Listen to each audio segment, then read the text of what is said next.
Hello dears viewers. Amazing historical artifacts that will blow your mind away. The world is full of incredible artifacts that have served to shed light on previously unknown aspects of our history. Here are 28 of them below that stand out for their uniqueness, mystery or outlandish histories. Enjoy. 1. Armor for a boy, probably for Prince Henry Stuart, 1608.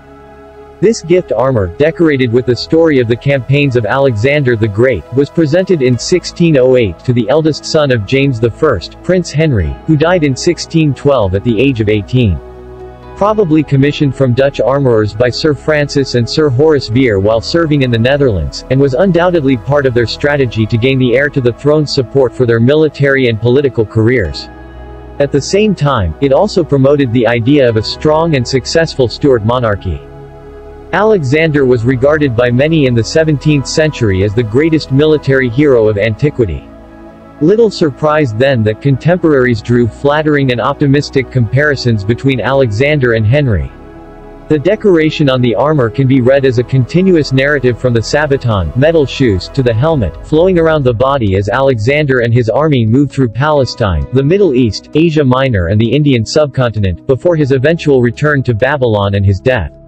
There is every reason to believe that Prince Henry wore this armor, and perhaps he would have found himself thinking about Alexander's campaigns and the situations he might face as king.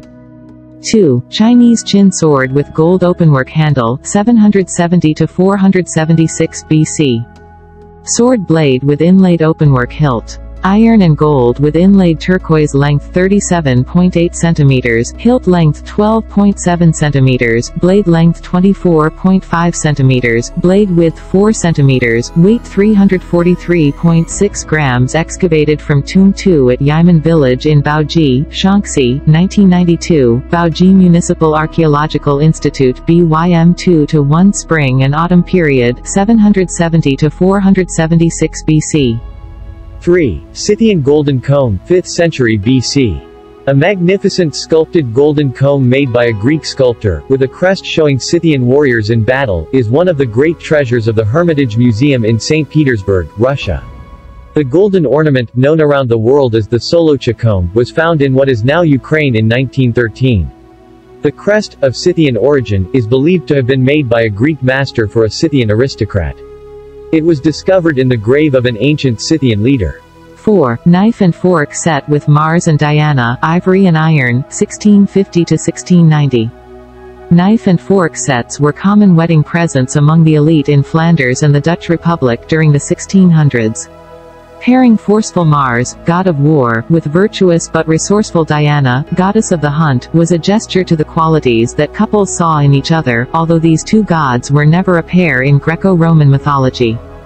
In the 1600s, one was expected to have one's own eating utensils, and the use of a fork was a new sign of civility. In the Renaissance, most people, including the nobility, ate with their hands.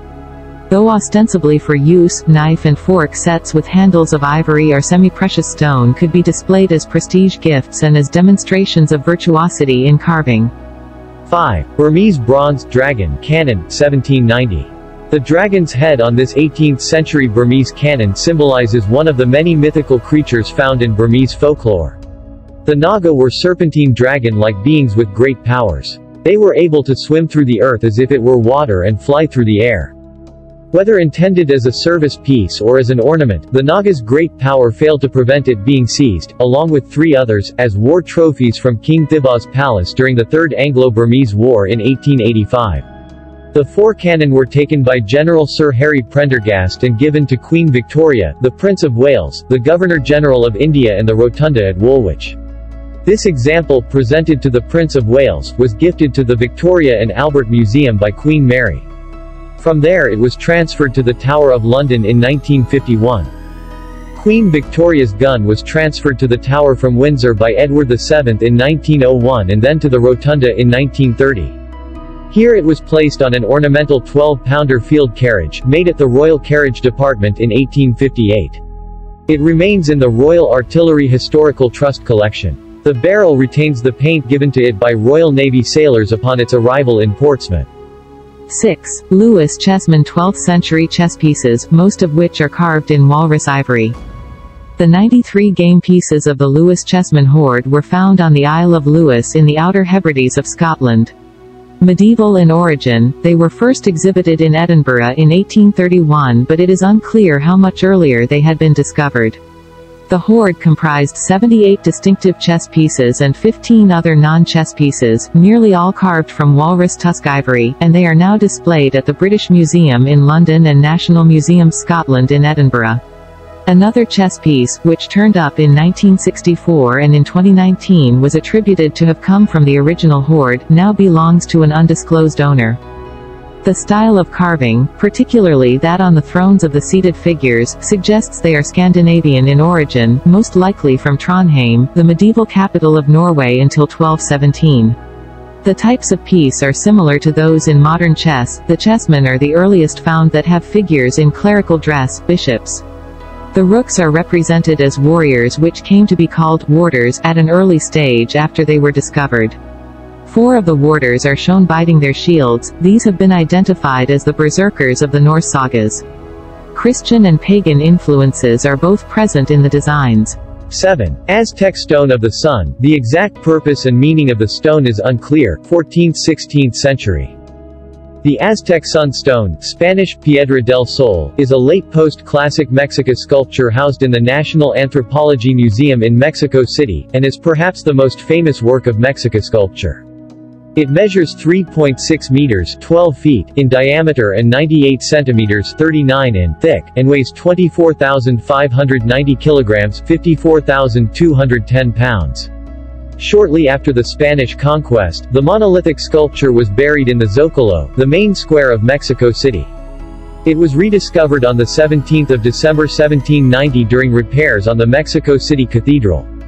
Following its rediscovery, the Sun Stone was mounted on an exterior wall of the cathedral, where it remained until 1885. Early scholars initially thought that the stone was carved in the 1470s, though modern research suggests that it was carved sometime between 1502 and 1521. 8. Berlin Gold Hat. 490 grams of gold, overall height 745 mm, average thickness 0.6 mm. Made in the Late Bronze Age, circa 1000 BC. The Berlin Gold Hat or Berlin Golden Hat German, Berliner Goldhut, is a Late Bronze Age artifact made of thin gold leaf. It served as the external covering on a long conical brimmed headdress, probably of an organic material. It is now in the Neues Museum on Museum Island in Berlin, in a room by itself with an elaborate explanatory display. The Berlin Gold Hat is the best preserved specimen among the 4 known conical golden hats from Bronze Age Europe so far. Of the 3 others, 2 were found in southern Germany, and 1 in the west of France. All were found in the 19th and 20th centuries. It is generally assumed that the hats served as the insignia of deities or priests in the context of a sun cult that appears to have been widespread in Central Europe at the time.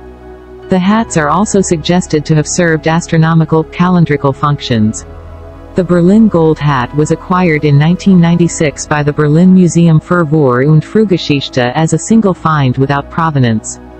A comparative study of the ornaments and techniques in conjunction with datable finds suggests that it was made in the Late Bronze Age, circa 1000 to 800 BC.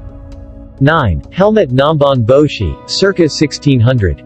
Nanban Boshi helmet from Japan dated around 1600 on display at the Museum of the Orient in Lisbon. The hybrid shape of the piece evokes both European helmets, specifically bonnets used by Portuguese soldiers, and Japanese armor styles.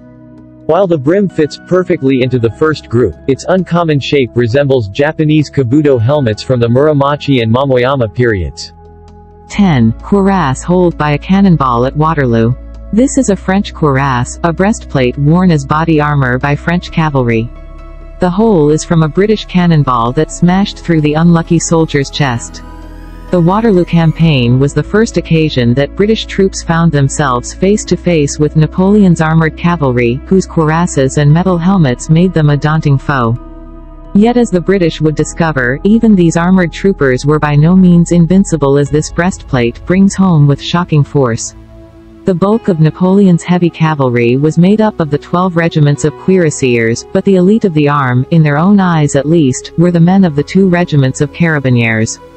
With a lineage running back to 1679, the Carabiniers had only been given cuirasses in 1809. Unlike the cuirassiers, their armor was gilded with brass rather than being of polished iron, and their old blue uniforms were changed for white. Both regiments served with distinction throughout the Napoleonic Wars 1803–15, and in 1815 were brigaded together under General de Brigade Blanchard as part of General de Division Kellermann's 3rd Corps de Cavalerie. Riding in the ranks of the Tuileries Carabiniers was 23-year-old trooper François-Antoine Fauveau. A recent recruit, Fauveau's height of 1.79 meters gave him the ideal stature for a heavy cavalry regiment. These, after all, were intended to be big men on big horses, riding down the enemy by the weight of their charge. The young man's service papers also record that he had a long, freckled face with a large forehead, blue eyes, hooked nose, and a small mouth. During the afternoon of the 18th of June, the Carabiniers, along with the rest of the French heavy cavalry, were thrown repeatedly against the squares of Allied infantry on the ridge forming the center-right of Wellington's line. As the cavalry charged, Allied gunners kept them under fire until the last moment before dashing for the safety of their supporting infantry, and it was from one of their guns that Fauveau received his death wound. Although impressive to look at, and capable of turning a sword stroke or a pistol ball, no cuirass could deflect a cannon shot. There is, however, a twist to the tale. Family legend has it that when his call-up papers arrived, François-Antoine was on the point of getting married, so his brother joined up, and died, in his place. Yet whoever was wearing it on the 18th of June 1815, this cuirass serves to emphasize the brutality of Napoleonic warfare at a most personal level. So this is what we have now, and goodbye to the sequel to the topic.